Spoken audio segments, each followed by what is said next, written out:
Hola chicos, ¿cómo están?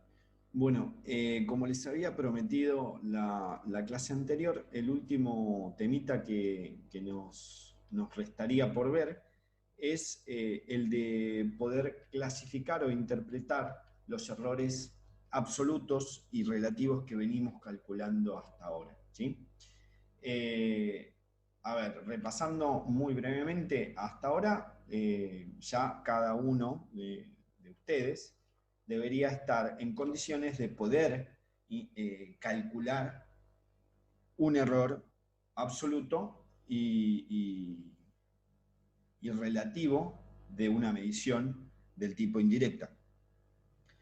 Les recuerdo que teníamos dos tipos de mediciones directas e indirectas. Las mediciones directas eran aquellas que podíamos obtener el valor de la medición instantáneamente, solamente con el hecho de ir con la herramienta de medición, por ejemplo, una cinta métrica, y ir a medir la altura de una puerta, ¿sí? Yo ahí obtenía lo que me decía la cinta métrica, era el valor de la altura. Supongamos, no sé, 2 metros de la puerta. Pero para metrología lo que necesitábamos nosotros es un más menos, o sea, sumarle o restarle, es la manera de representar, ¿no? Un error. Y un error que me aportó ese instrumento de medición, en este caso la cinta métrica. Eh, los instrumentos de medición medianamente buenos vienen con un manual que nos tendrían que proporcionar ese error que me aportaría la herramienta. Les recuerdo que se llamaban apreciación, ¿no? La apreciación de un instrumento de medición. Bueno, todo eso lo estuvimos viendo en clases, una de las primeras clases. Y después teníamos otro tipo de mediciones que eran las mediciones indirectas, que eran aquellas que para obtener el valor de la medición recurríamos a fórmulas y cálculos matemáticos. Por ejemplo, el cálculo del valor de un área, ¿sí? El área, por ejemplo, de una habitación. No solo porque el proceso de medición de un área requiere dos mediciones, ¿sí? Por ejemplo, el ancho y el largo de esa habitación, sino también que una vez que obtenga esas dos mediciones las voy a tener que multiplicar para obtener finalmente el valor de la medición del área, ¿sí? Las voy a tener que multiplicar, voy a tener que hacer uso de un operador matemático, de un cálculo matemático. Ese tipo de mediciones lo llamábamos mediciones indirectas. Y las mediciones indirectas es un poco más complejo de calcular los errores finales con el que quedarían esa medición final, ¿sí? Por eso le vinimos dedicando todas estas últimas clases a ejemplos de mediciones indirectas, ¿sí? O sea, mediciones indirectas que para obtener el valor de la medición hacemos uso de operadores matemáticos. Suma, resta, multiplicación, división, etc. ¿Sí? Bueno, entonces, en el ejemplo de hoy, muy brevemente, no vamos a hacer cálculos de errores, porque se supone que ya tendríamos que tener todos muy claros ya eso, y si no, tienen los videos ya subidos, no tienen ya excusa, y los videos están demasiado paso a paso, y tienen también el foro para hacer preguntas si aún tienen algún tipo de duda o algo. Pero ya a esta altura, como obviamente tenemos que continuar con la materia, restaría ver esta breve teoría que sería de cómo clasificar ese error que nos dio o que nos da de una medición indirecta. O sea, cómo afecta este error absoluto en el valor que obtuvimos de esa medición, ¿sí? ¿Cómo nosotros podemos decir qué calidad tuvo esa medición, ese resultado. O sea, calidad en cuanto ¿es válida la medición que hice? ¿La puedo tomar como una medición para utilizar en un laboratorio de medición o de metrología? ¿O la tengo que volver a rehacer? ¿Y rehacer cómo? Rehacer, por ejemplo, utilizando otra estrategia.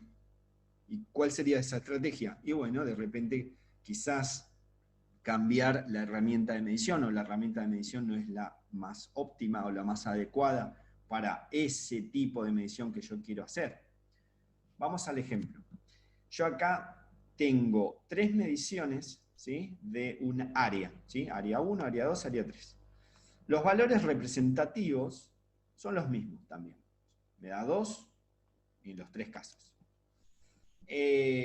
Luego, ¿no?, como toda representación en metrología de una medición, para que sea válida le tenemos que poner un más menos y un error, ¿sí? El error que fue calculado acá porque esto fue un proceso, una medición del tipo indirecta.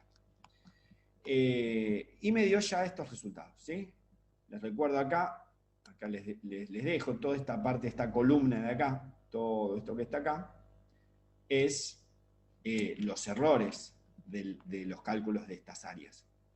En el caso del área 1 me dio 0.01 el delta, el triangulito. En el caso del área 2, 0.2, y en el caso del área 3, 0.9. Vamos a ver cómo eso, qué nos dice a nosotros y cómo afecta, a ver si fue buena o fue mala esa medición. La medición del área 1, área 2 y área 3, ¿sí? Y qué es lo que, cómo procederíamos nosotros al obtener y al clasificar ese resultado. Bueno, entonces, nosotros llegamos a esto. En las clases anteriores llegábamos a esto, a obtener justamente un valor final de una medición indirecta con su respectivo error, su error absoluto. Entonces, a partir de que nosotros obteníamos un delta, ¿sí?, un error absoluto, podíamos calcular con esta relación que tengo acá, que la utilizamos 1000 veces en todas estas últimas clases, podíamos calcular también el épsilon, o el error relativo, ¿sí? El error relativo de esa medición. Entonces acá lo que hice es dejar expresado cómo se calcularía el épsilon del área 1, el épsilon del área 2 y el épsilon del área 3, ¿sí? Bueno, entonces metiendo esto en la calculadora, estas 3 fracciones metiéndolas en la calculadora, me daría el resultado del error relativo. ¿Y para qué esto? Una vez que nosotros obteníamos estos épsilons, ¿sí?, quedaba ahí, nosotros no hacíamos ningún cálculo adicional. Pero hoy lo que vamos a hacer es interpretar la calidad de esa medición, ¿sí? Entonces, ¿qué es lo que vamos a hacer una vez que nosotros obtenemos el épsilon de cada una de nuestras resultados de mediciones, ¿sí? O sea, una vez que finalizamos todo ese proceso que estuvimos haciendo todas las clases anteriores, calculamos el épsilon, si es que ya no lo calculamos antes, calculamos el épsilon de esta manera, ¿sí?, utilizando esta relación, y multiplicamos este valor, lo multiplicamos por 100, ¿sí?, por el número 100. Y así en cada uno de nuestras... Bueno, acá yo tengo 3 ejemplos, entonces lo voy a tener que hacer 3 veces. Esto por 100, y esto por 100, y esto por 100. Lo meto en la calculadora y veo qué resultado me da en cada caso. Entonces, en el primer caso, en el épsilon del área 1, me da 0.5. Esto, cuando yo lo multipliqué por 100 al valor del error relativo y lo multipliqué por 100, cuando hice ese paso de multiplicarlo por 100, puedo interpretar ese resultado como un valor porcentual, ¿sí? Entonces, ese valor final que yo acá obtuve, 0,5, es un valor porcentual, Vamos a continuar con los demás. 0,2 dividido 2 multiplicado por 100 en la calculadora me da 10. O sea, 10%. Y finalmente, en el caso del épsilon del área 3, 0,9 dividido 2 por 100 en la calculadora me da 45%. Bueno, entonces, una vez que llegamos a esto, ¿sí?, podemos ya directamente, mediante esta tablita que tengo acá, interpretar, clasificar el error de esa medición, ¿sí?, de ese resultado de medición. Y en función a este error, a esa clasificación, quiero decir, tomar una decisión. A ver, vamos a ver. El primer caso, el área 1, me da un error final de 0,5%. O sea que el error con el cual yo tuve esa medición va a tener un error del 0,5%. Si vemos acá, todo tipo de error que me dé menor a 5%, menor, recuerden, el piquito, así leemos de izquierda a derecha nosotros, piquito cerrado para la izquierda, ¿sí?, es menor. Menor a 5%, ¿sí?, que es el caso, por ejemplo, del área 1, es un error de tipo despreciable. Sigamos. Todavía yo no voy a llegar a ninguna conclusión todavía. Error, en este caso entonces sería un error despreciable. Vamos a poner acá, error despreciable. Bien. En el caso del área 2, vemos que nos dio 10%. 10% ya es más que 5%, ¿sí? O sea que no sería un error del tipo despreciable, pero estaría dentro del segmento del error leve.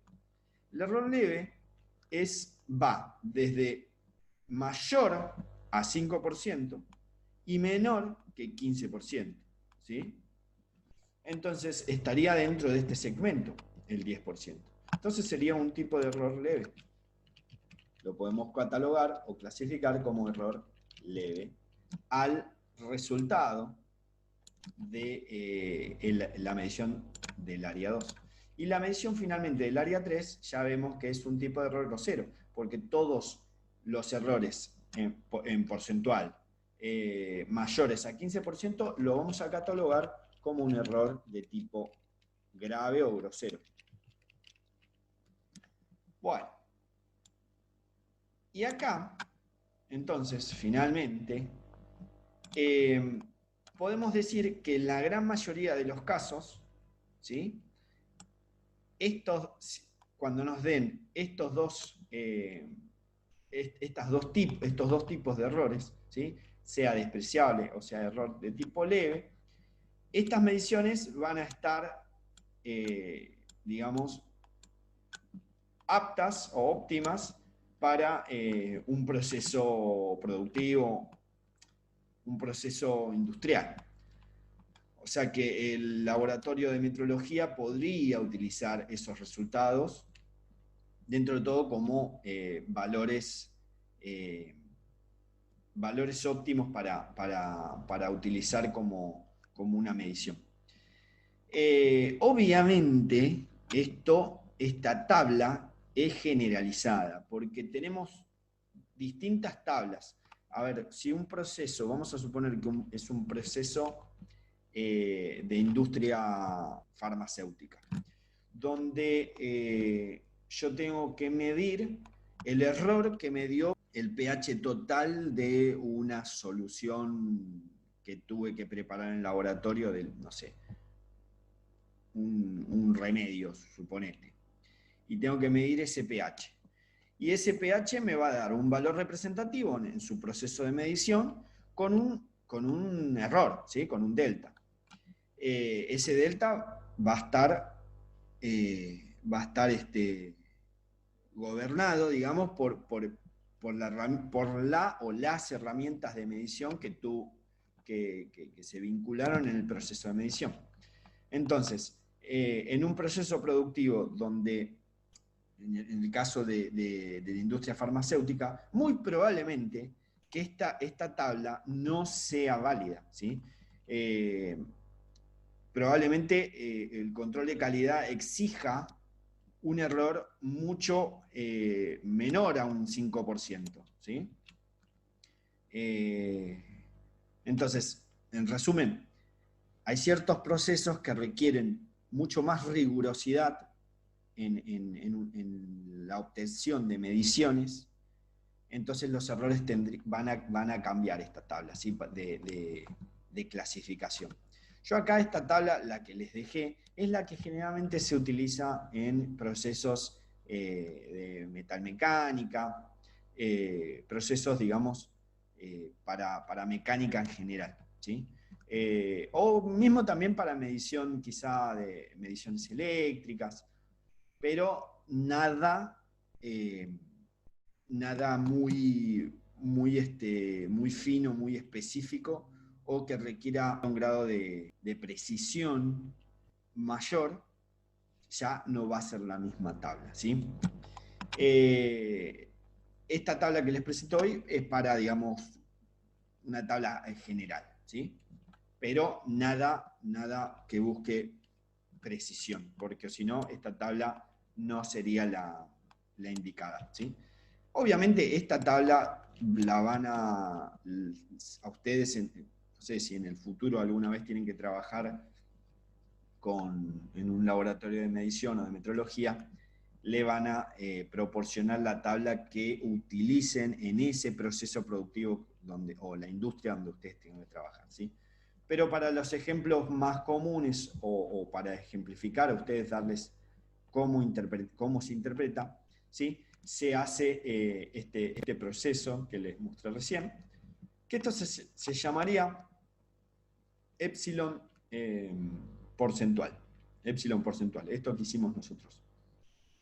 ¿Sí? Entonces, de esta manera, como les mostré recién, podemos interpretar la calidad de la medición que obtuvimos. ¿Sí?